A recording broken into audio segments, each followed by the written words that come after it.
You believe your thoughts are your own. You believe that before you find the words for something, you have already thought it. That language is just the vessel, not the content. This is almost certainly wrong.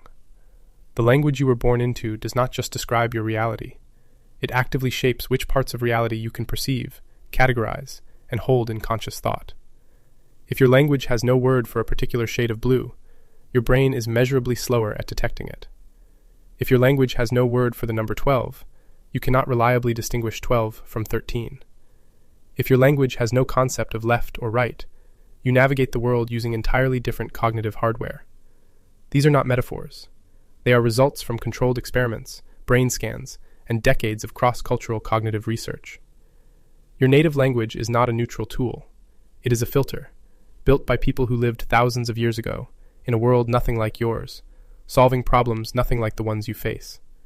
And it still runs in your mind, shaping what you notice, every moment of every day. This is the Sapir-Whorf Hypothesis, and the science behind it is more disturbing than the philosophy ever was. The formal study of how language shapes thought begins with two men who never collaborated. Edward Sapir was a German-American linguist who spent decades in the early 20th century documenting Native American languages in the Pacific Northwest and Southwest.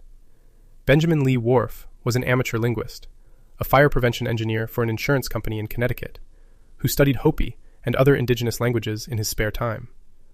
Whorf died in 1941 at the age of 44, before publishing most of his major theoretical work.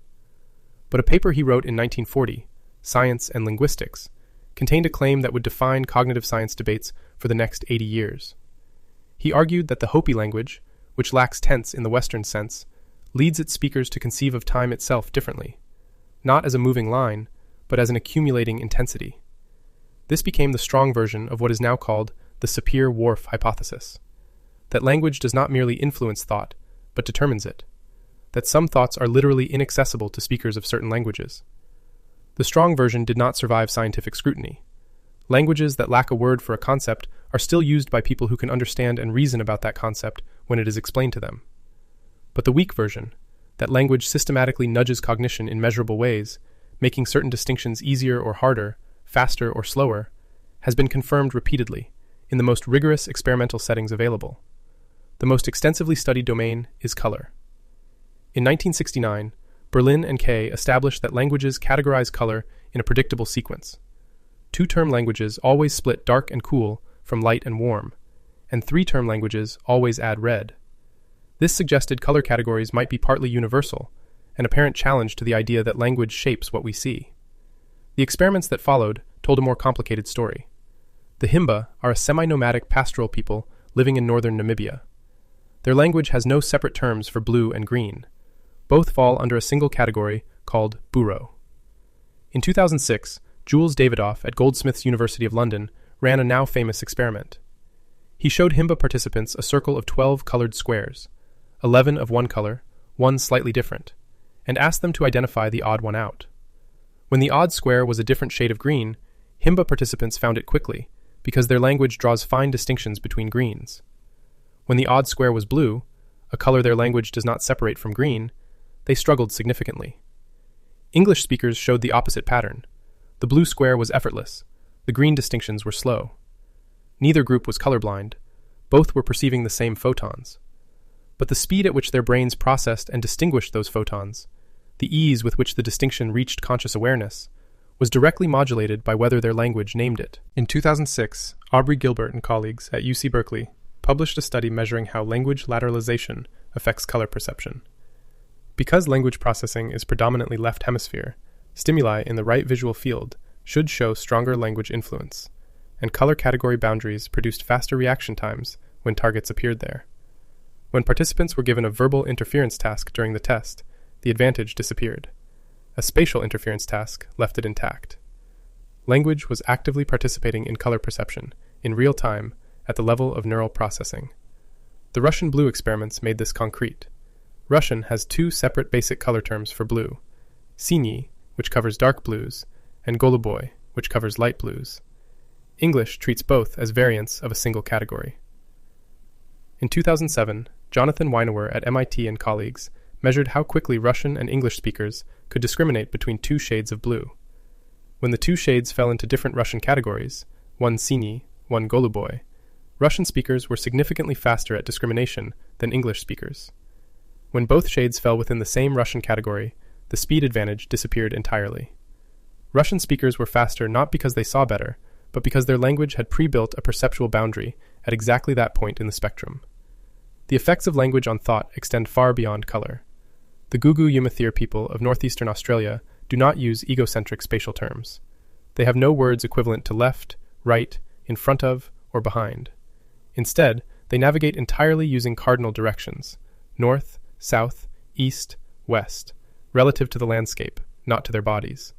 To say a cup is left of a book, you say it is north of the book, regardless of which direction you are facing. Linguist John Haviland, who documented this system beginning in the 1970s, found that Guugu Yimithirr speakers maintain an intuitive sense of absolute direction at all times. A speaker waking from sleep in a windowless room can reliably point north. This is not a special talent.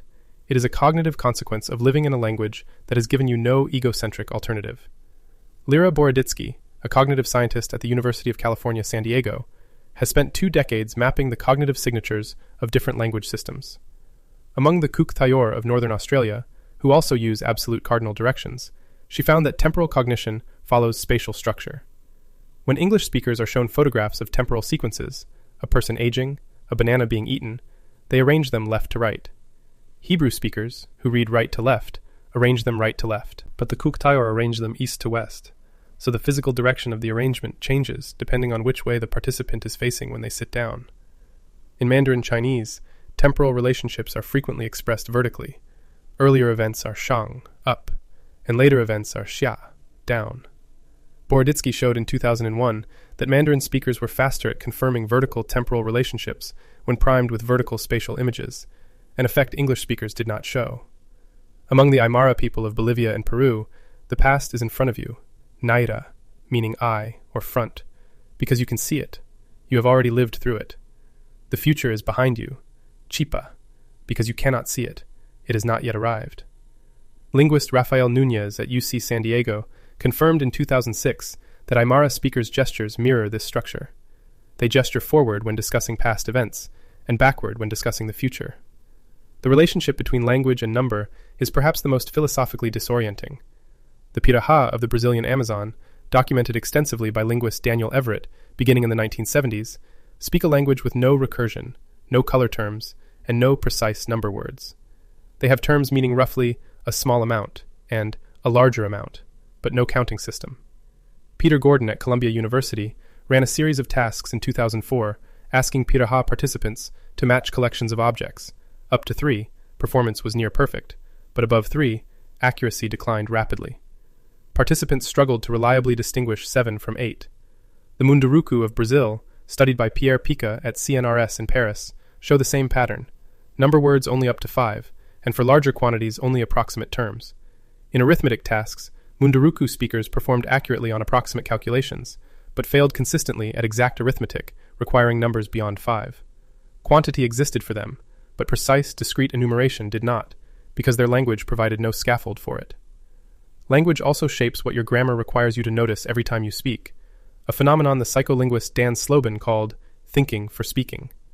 In English, you must mark tense in almost every sentence. You walked, you walk, you will walk. In Turkish, every sentence requires the speaker to mark evidentiality, whether they witnessed something directly, heard it from someone else, or inferred it from evidence. A Turkish child raised in this grammatical environment develops a systematically different relationship to source and certainty than an English-speaking child raised without that obligation. The grammar makes the distinction mandatory, and mandatory attention, over a lifetime, becomes automatic perception.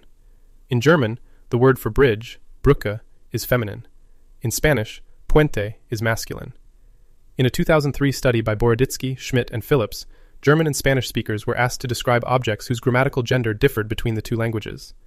German speakers described bridges using words like beautiful, elegant, and slender. Spanish speakers described them as strong, sturdy, and towering. Neither group was told the experiment was about gender.